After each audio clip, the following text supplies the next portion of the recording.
ਅੱਜ ਸੁਲਤਾਨਪੁਰ ਲੋਧੀ ਦੇ ਪਿੰਡ ਡੰਡਵਿੰਡੇ ਵਿਖੇ ਸ਼੍ਰੋਮਣੀ ਅਕਾਲੀ ਦਲ ਅੰਮ੍ਰਿਤਸਰ ਪਾਰਟੀ ਦੇ ਪ੍ਰਧਾਨ ਅਤੇ ਸੰਸਦ ਮੈਂਬਰ ਸਿਮਰਨਜੀਤ ਸਿੰਘ ਮਾਨ ਦੇ ਸੁਪੁੱਤਰ ਇਮਾਨ ਸਿੰਘ ਮਾਨ ਨੇ ਪਹੁੰਚ ਕੇ ਇੱਕ ਸਮਾਗਮ ਨੂੰ ਸੰਬੋਧਨ ਕੀਤਾ। इस समागम दौरान उन्हां नाल पंजाब दे पक्ष दे मुद्दिआं नूं लै के खास गलबात कीती गई, जिस विच सब तो पहलां तां उन्हां वल्लों उन्हां दे भूआ जी दे देहांत दी दुखद जानकारी सांझी कीती गई। इस तो बाद उन्हां मुद्दिआं ते गल कीती गई जो पंजाब दी तरक्की अते खुशहाली लई किते लाहेवंद ने। उन्हां वल्लों पंजाब विच जबरन हो रहे धर्म परिवर्तन ते डट के गल कीती अते इस दा दोषी SGPC नूं अते भारत सरकार नूं ठहराया गया। इस दे नाल ही उन्हां ने खालिस्तान दी आवाज़ बुलंद करन दे लई भी पंजाब दे लोकां नूं अहम अपील कीती। उन्हां ने बहुत भरमा जीवन बतीत कीता है। उन्हां ने मान साहब दे जद जेल हंडाई है उदों भी साथ निभाया। 14 साल का उम्र का फर्क सीगा, मां वर्गे उन्होंने सिमरनजीत सिंह मान नूं पालिया ते असीं तां धन्नवाद ही कर सकते हैं कि एडा सफल जीवन अपने भरावां दा देख रेख करके वसा के वो हुण अकाल पुरख नूं समर्पित है। ते धन्नवाद आप जी दे पुछो।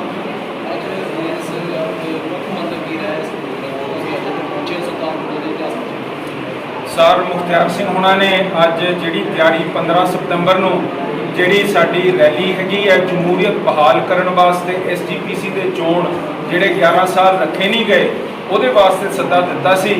गुरु घर दे विच बहुत पड़ैतां हैगियां, राम रहीम वर्गे बलात्कारी खूनी बंदे नूं माफीनामे ते 95 लाख रुपया उहदी मशहूरी ते खर्च किए गए हैं।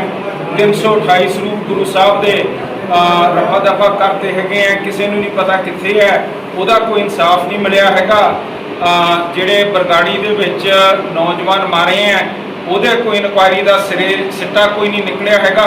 ते असीं समझते हैं कि घट्टो घट्ट SGPC सिखां दी नुमाइंदगी करती है, उन्होंने इस सारे काम के उत्ते कुछ ना कुछ जोर लाना चाहिए सी जो कि इन्होंने किया नहीं हैगा।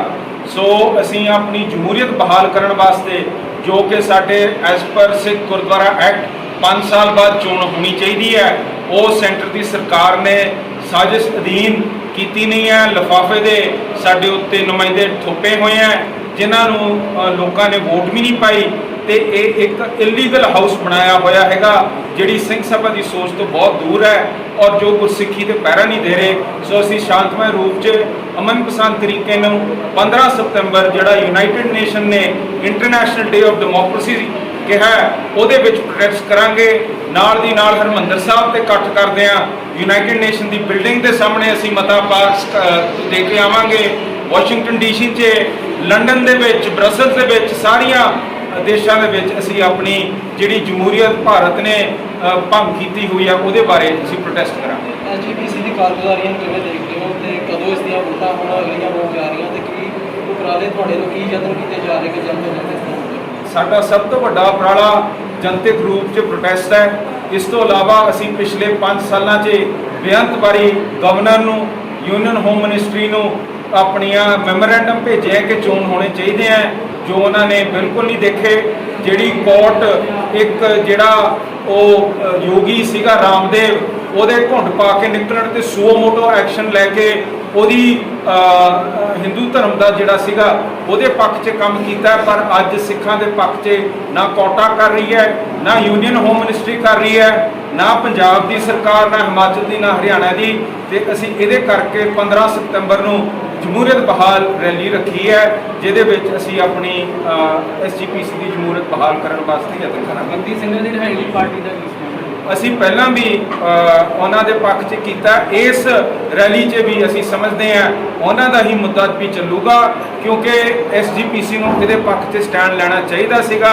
पर SGPC दे विच राज जिहड़ा हैगा वो बिल्कुल BJP पक्षी और सेंटर पक्षी बंदे हैगे हैं। ये तो आम संगत की जिहड़ी सोच उभार उठाई है उहदे करके इन्हां नूं मजबूर होके ये गल्लां करनियां पैणियां ते असीं इन्हां नूं इस गल ते भी मजबूर करांगे चोण होके असीं एक सही SGPC स्थापित करिए जिहदे नाल आह सारियां मंगां असीं मूहरे लिया सकीए। इस दे नाल एक भाग दा मुद्दा आया हुण पंजाब दा कि धर्म परिवर्तन तुसीं सुणिया होना कि एक कांग्रेसी लीडर या विरोधी राजनीतिक पार्टियां दा कह रही है कि उन्हां दा सुखजिंदर सिंह रंधावा दा बयान कि SGPC नूं जिम्मेवार इसदा ठहराया ਉਹਨਾਂ ਦਾ ਕਹਿਣਾ ਹੈ ਕਿ ਸਿੱਖ ਪ੍ਰਚਾਰਕ ਜੇਕਰ ਐਸਜੀਪੀਸੀ ਦੇ ਰੱਖੇ ਤੇ ਉਹ ਪਿੰਡਾਂ ਵਿੱਚ ਨਹੀਂ ਜਾਂਦੇ, ਉਹ ਕਿੱਥੇ ਜਾਂਦੇ? ਇਸ ਤੋਂ ਇਲਾਵਾ ਜਿਹੜਾ ਸਿੰਘ ਸਭਾ ਲਹਿਰ ਸੀ ਉਸ 'ਚ ਖਾਲਸਾ ਅਖਬਾਰ ਰਾਹੀਂ ਪ੍ਰੋਫੈਸਰ ਗੁਰਮੁਖ ਸਿੰਘ ਗਿਆਨੀ ਦਿੱਤ ਸਿੰਘ ਆਪਣੇ ਲੇਖਾਂ ਰਾਹੀਂ ਲੋਕਾਂ ਨੂੰ ਆਪਣੇ ਧਰਮ 'ਚ ਮਜ਼ਬੂਤ ਕਰਦੇ ਸੀਗੇ।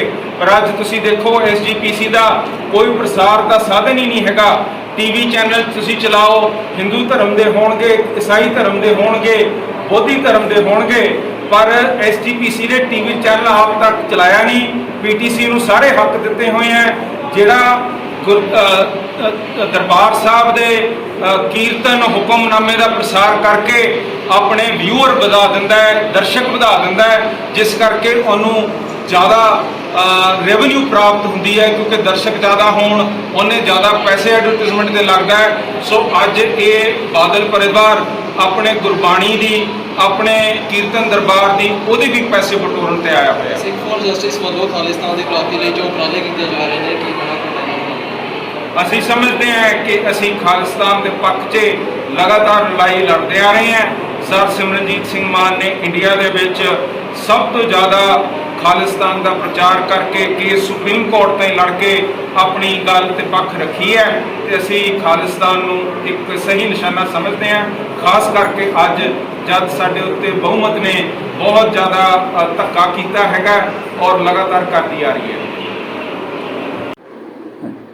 ਵਾਹਿਗੁਰੂ ਜੀ ਕਾ ਖਾਲਸਾ, ਵਾਹਿਗੁਰੂ ਜੀ ਕੀ ਫਤਿਹ। ਮੈਂ ਸਮੁੱਚੀ ਸੰਗਤ ਦਾ ਧੰਨਵਾਦ ਕਰਦਾ ਹਾਂ ਜਿਹੜੀ ਕਿ ਇੱਥੇ ਸਾਡੇ ਛੋਟੇ ਜਿਹੇ ਸੱਦੇ 'ਤੇ ਇੱਥੇ ਪਹੁੰਚੇ ਆ।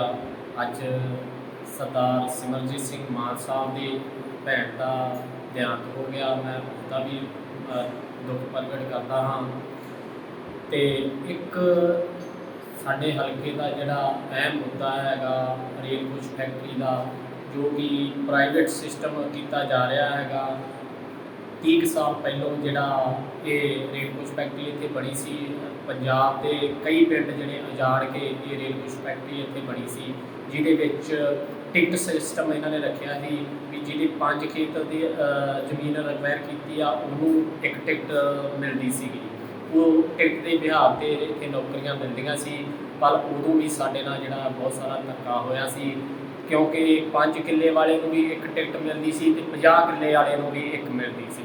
ਇਸ ਕਰਕੇ ਉਦੋਂ ਵੀ ਧੱਕਾ ਹੋਇਆ ਸੀ ਅਤੇ ਅੱਜ ਵੀ ਸਾਡੇ ਨਾਲ ਧੱਕਾ ਹੋ ਰਿਹਾ, ਕਿਉਂਕਿ ਯੂਪੀ ਬਿਹਾਰ ਦੇ ਜਿਹੜੇ ਭਈਏ ਹੈਗੇ ਆ ਉਹ ਇੱਥੇ ਸਾਡੇ ਉੱਪਰ ਜਿਹੜੇ ਹੈਗੇ ਆ ਲਾਏ ਜਾ ਰਹੇ ਵੱਡੇ ਵੱਡੇ ਅਫਸਰ। ਕਿਉਂਕਿ ਪੰਜਾਬੀਆਂ ਨੂੰ ਨਾ ਤਾਂ ਕੋਈ ਪ੍ਰਮੋਸ਼ਨ ਹੈਗੀ ਆ, ਕੋਈ ਤਰੱਕੀ ਨਹੀਂ ਦਿੱਤੀ ਜਾਂਦੀ ਅਤੇ ਨਾ ਹੀ ਨਵੀਆਂ ਭਰਤੀਆਂ ਕੀਤੀਆਂ ਜਾਂਦੀਆਂ। ਇਸ ਕਰਕੇ ਹੁਣ ਜਿਹੜੇ ਪੁਰਾਣੇ ਭਰਤੀ ਹੋਏ ਸੀ ਉਹ ਸਾਰੇ ਰਿਟਾਇਰ ਕਰ ਦਿੱਤੇ ਗਏ ਆ ਅਤੇ ਨਵੇਂ ਹੁਣ ਜਿਹੜੀ ਭਰਤੀ ਆ ਸਿਰਫ ਯੂਪੀ ਬਿਹਾਰ ਦੇ ਭਈਆਂ ਦੀ ਆ। ਇਸ ਕਰਕੇ ਮੈਂ ਮਾਨ ਸਾਹਿਬ ਨੂੰ ਬੇਨਤੀ ਕਰਦਾ ਹਾਂ ਕਿ ਇਹ ਮੁੱਦਾ ਜਿਹੜਾ ਹੈਗਾ ਵਾ ਪਾਰਲੀਮੈਂਟ ਵਿੱਚ ਚੱਕਿਆ ਜਾਵੇ, ਕਿਉਂਕਿ ਇਹ ਜਿਹੜਾ ਹੈਗਾ ਪੰਜਾਬੀਆਂ ਵਾਸਤੇ ਅਹਿਮ ਮੁੱਦਾ ਹੈਗਾ ਵਾ। ਜਿਵੇਂ ਕਿ ਪਾਣੀਆਂ ਦਾ ਮੁੱਦਾ, ਉਸੇ ਤਰ੍ਹਾਂ ਹੀ ਇਹ ਜਿਹੜਾ ਹੈਗਾ ਫੈਕਟਰੀ ਦਾ ਮੁੱਦਾ ਹੈਗਾ। ਅਤੇ ਮੈਂ ਇੱਕ ਵਾਰ ਫਿਰ ਸਮੁੱਚੀ ਸੰਗਤ ਦਾ ਜਿਹੜੇ ਅੱਜ ਇੱਥੇ ਇਕੱਤਰ ਹੋਏ ਆ ਉਹਨਾਂ ਦਾ ਧੰਨਵਾਦ ਕਰਦਾ ਹਾਂ, ਕਿਉਂਕਿ 15 ਸਤੰਬਰ ਨੂੰ ਜਿਹੜਾ ਵਿਸ਼ਾਲ ਇਕੱਠ ਕੀਤਾ ਜਾ ਰਿਹਾ ਵਾ ਉਹਦੇ ਵਿੱਚ ਪਹੁੰਚਣ ਦੀ ਵੀ ਅਪੀਲ ਕਰਦਾ। ਵਾਹਿਗੁਰੂ ਜੀ ਕਾ ਖਾਲਸਾ, ਵਾਹਿਗੁਰੂ ਜੀ। ਏਵਨ ਮੀਡੀਆ ਲਈ ਸੁਲਤਾਨਪੁਰ ਲੋਧੀ ਤੋਂ ਬਲਜਿੰਦਰ ਸਿੰਘ ਦੀ ਖਾਸ ਰਿਪੋਰਟ।